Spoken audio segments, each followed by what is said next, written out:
Hello second years, this then is your future audiences assignments. As you can see, it covers Unit 6, Learning Outcome 1.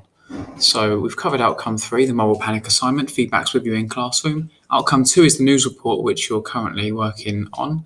Outcome 1 is called Future Audiences, was given to you this week, and you're going to have about 6 weeks to develop your response to this task here. Now, Solent Creatives at Southampton Solent University, our sort of sister university, have tasked you with creating a Google Sites 4-part report explaining to their clients about the changing ways in which audiences are defined by producers in 2018.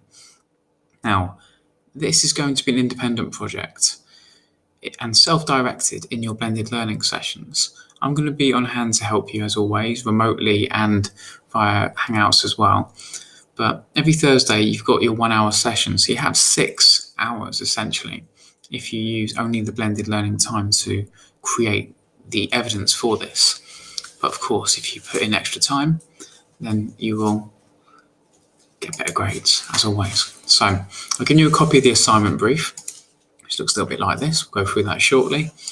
And I've given you a link to this site as well. So I've sort of role modeled to you the site creation that you're going to be doing yourself in this task. Now, you're not making a Word document, you're not doing a podcast or just a vlog or any other of the artifacts we're used to doing. You're creating a website, a Google site, more to the point. So to do that, what you need to do is to go to your Drive, like I'm doing right now, click on Google Drive, and when you go to New, you'll see that you get the drop down of the usual tools that you use, such as docs, sheets, and slides. You're going to click on the More button here, look, and it will reveal some other apps I've installed for you. Google Sites is what you're going to be using to create your future audience's work. So you're going to be submitting a site. As you can see, you can drag and drop all sorts of interesting things here. So you can add pages, change the theme, personalize it, make it look slick. So there we go. Loads of versatility there. Let's go back to the brief though. So 6 weeks to work on this, and you have contact with me remotely via Hangouts if you need to contact me. So message me and I'll respond quickly, as always, when you contact me on Hangouts. But I'll be available as well in person in the blended sessions for as many of the sessions as I can. Please sign here in the student name section so you acknowledge the fact that you are going to be submitting your own work and nobody else's work. Your digital signature is important there. It's entirely online and independent, this task, and there are 4 parts to it. In your Google site, the first part is quantitative research. So using either Google Slides or Adobe Spark Post, one or the other, I want you to research and investigate how different producers use quantitative, that is measurable data, stats, to find out who their audience is. So Barb will be for TV, Radar for radio, ABC for print media. Focused on audience testing, typically used quite primarily in the games sector. Social media analytics increasingly is the way that media producers are getting that quantitative research to help them define who the audience is. Tell me about these different types of quantitative research, please, and do so in Google Slides or Adobe Spark Post, and then embed it in your sites.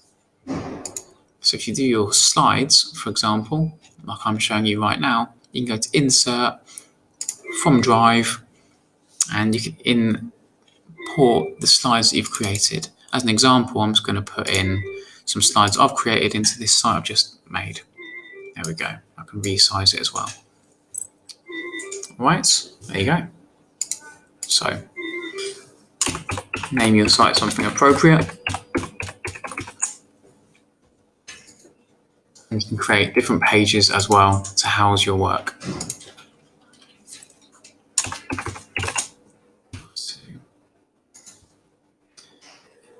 In doing so, you're showing me that you can actually use these tools professionally and in a presentable way.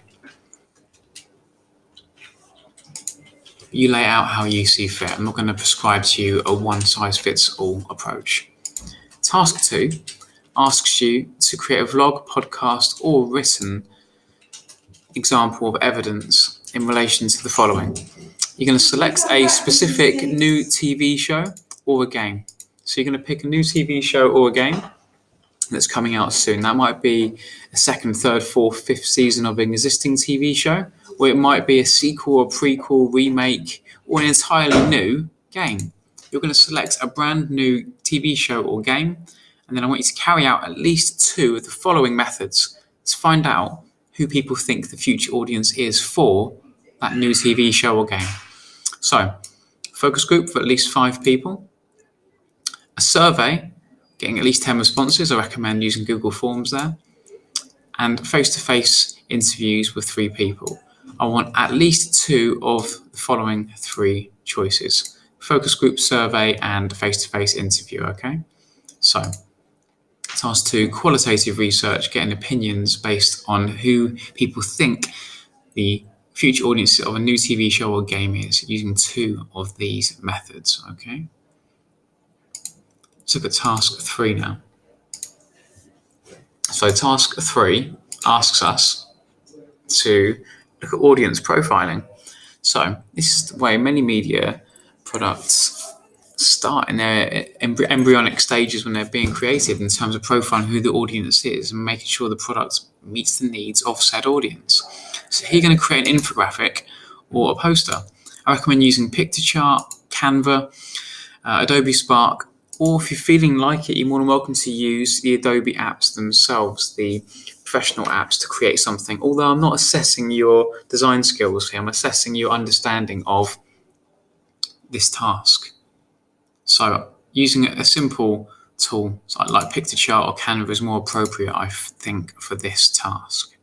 For task 3, you're going to research and define who the audience is for your new TV show or game. So by doing this, you're going to be looking at socio-economic status, working class, lower middle class. Where are they on the social marketing grade system that we shared with you? Remember the social grades we discussed? That link's not working. I better find another one for you. So, social grade marketing. You can see how different media companies define workers and the general populace and audience in relation to their income and their jobs. So different products tend to focus on targeting, for example, the C2 skilled manual workers demographic for particular products they feel are best fitting to that demographic. So I want you to tell me about that in relation to your new TV show or game. Psychographics, as we discussed in the lecture, here's the video of that charming man talking about what it is again. It's the lifestyle, the hobbies, the interests of the audience beyond that product. What else are they into? Geo-demographics, whereabouts in the country do they live? Are they in suburbs? Are they in a built-up urban environment? Are they in a rural countryside area? You know all the rest of the bullet points because we've covered them in our news report lessons as to who an audience is in relation to these points here. Can you find it out? Remember the YouGov profile site we looked at? That might come in useful here. Let's look at the last task, which is a presentation and summary, which can be done as a vlog, a podcast, or a written piece on your site.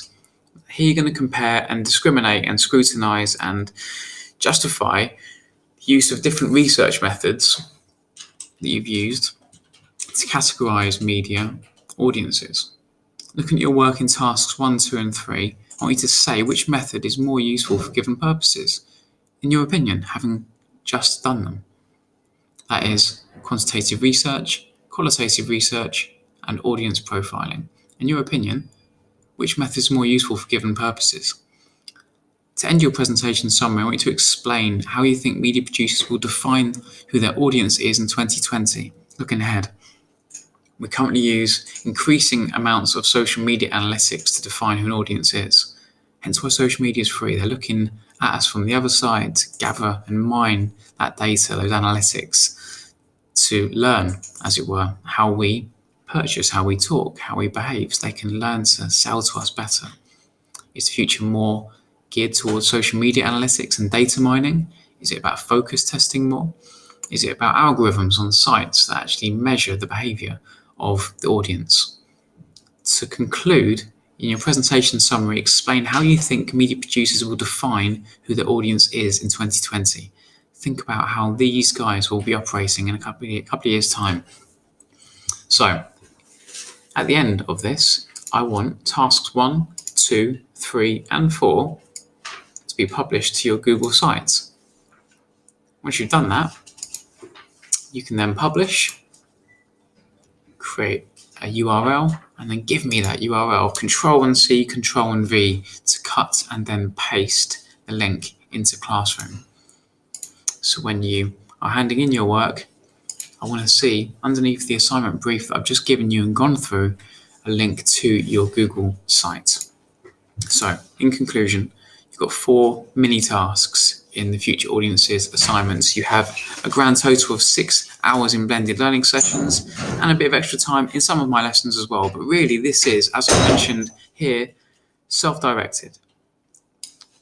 It's to help you develop those independent skills that employers and universities in particular are very keen on you developing. Now, the website I've sort of shown you a couple of times is also linked in Classroom. This will give you some advice, some guidance as to what the brief is and what you need to do, with the assignment walkthrough video as well, of course, that you're watching right now. And then some extra links as well in relation to each task. And I've made a Tumblr blog as well, which will give you some further information as to what research, or what data, what examples to potentially use. I'll be adding to this throughout the next 6 weeks as well. There you go, pretty straightforward. I've also put a help button at the end here, as you can see, so you can contact me on the old socials if you want any further help. Okay, so we have 6 weeks. We have help from me throughout, remotely and in person. So it's a minute before 5 o'clock it's due in. I want you to make sure you sign here underneath my signature to verify that this is all your own work, to declare that you've not stolen it from someone else online. That's good practice. And sign here and date here as well when you hand it in, okay? That is that. Now, if you have any questions, please feel free to let me know. As always, I'm very much available to help you should you get stuck, okay? Good luck.